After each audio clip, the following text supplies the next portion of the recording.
Magandang umaga sa inyong lahat mga idol. Update tayo ngayon. Si kaibigan biglang sumulpot na naman dito dahil may mga impormasyon na masama. Talagang nakakakilabot itong impormasyon na to sa lahat ng mga Pilipino nating mga kababayan ko.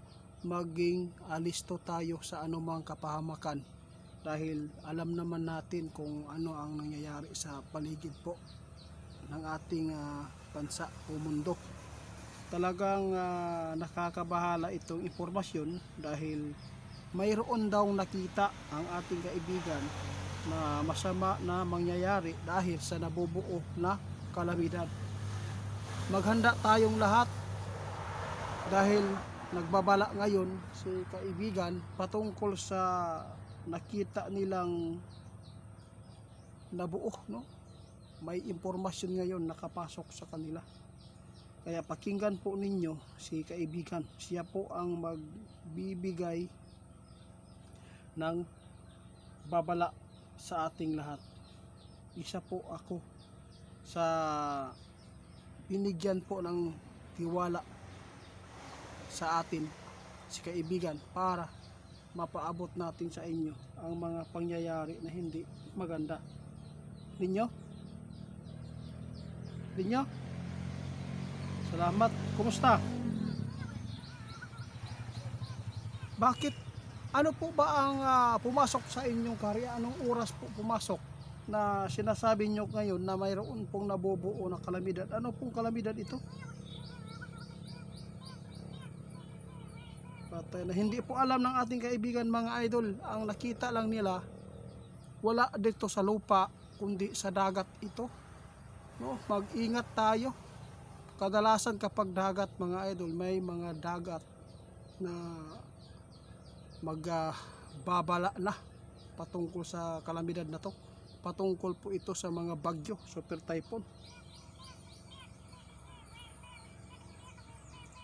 O kaya naghingi si kaibigan ng tawad dahil ito po ang kanilang trabaho ngayon dito sa atin para mapaabot nila ang mga impormasyon na magbibigay po ng kasamaan. Kaya tandaan natin, hindi po nakakasama ang impormasyon na kabutihan. Hindi po yan nakakasama sa atin. Kaya lahat po ng mga ipinapaabot sa atin ng ating kaibigan medyo may kasamaan, no?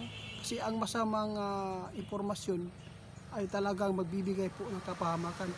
Pero ang kabutihan ng mga impormasyon, hindi na po kailangan ipapaabot pa yan ng ating kaibigan kasi hindi naman po yan makapagbigay sa atin ng kasamaan. Yun po ang kalahian mga idol, kaibahan. Kaibigan, para ipagpatuloy pa natin. Ang sa kanya lang po daw ngayon, malaman ninyo na mayroon pong mga sakuna na nabubuo.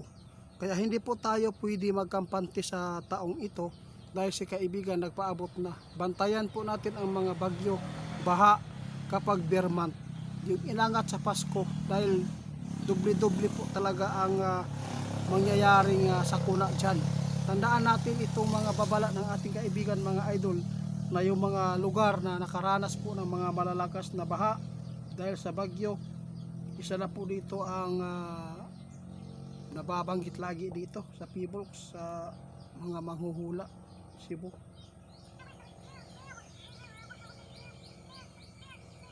Pati ang Manila mga ito, hindi talaga pwedeng magkampante. Hindi pwedeng magkampante ka kahit naman ay banta yung isang lugar na yan, pero hindi natin alam kung saan po ito ilihis, no? Yun po ang maganda. May mga kaibigan tayo magbibigay po. Mag-ingat pa rin tayo sa lindol mga idol dahil hindi na ito mawawala pa, mas lalo pang dadami at lalakas. Tandaan natin ngayon, may impormasyon si kaibigan na ang sign na nanggagaling sa dagat. Ibig sabihin nito, dalawa lang po ang ating bantayan dyan, no? Super typhoon, tsunami, yun. Oo, kung sa lupa, ang abangan natin dyan, mga pagyanig ng lindol, yun, mga laslayed, mga idol.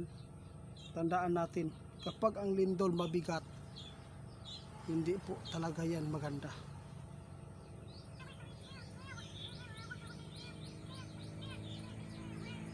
Tama ka. Ginawa daw niya ito mga idol para hindi po tayo matulad sa Venezuela na walang nagbibigay ng paalala doon. Kung mayroon man, hindi pa pinaniniwalaan. Kaya tandaan natin itong mga babala ng mga nanguhula sa social media. Kung tatanggapin ninyo ang mga babala, hindi talaga tayo mapapahamak. Isa lang po ang magbibigay kapahamakan sa atin kung may mga lindol, yung building talaga.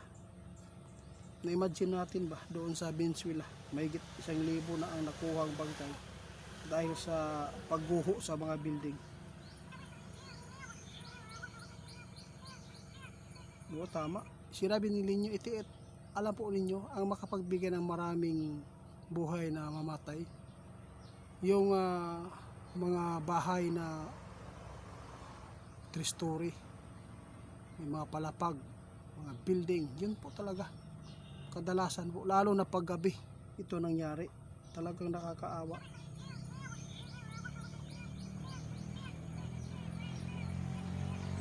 Yun lang po mga idol, sabi ng ating kaibigan, laging tandaan, ang ginawa daw niya ay hindi po ito pananakot. Ito po ay advice, paalala na hindi dapat magkampante ang tao. Mga idol, hanggang dito na lang. Maraming salamat. Paki-report ni Ghost Hunter 88 Fans. Mag-ingat kayo mga idol. Sabi ng ating kaibigan, pasama na ng pasama. Nagbabala na po ang kalikasan sa kanila. Nakakakilabot itong babala ng ating kaibigan dahil mayroon pong buong kalamidad. Ingat po, Cebu, Mindanao at Luzon.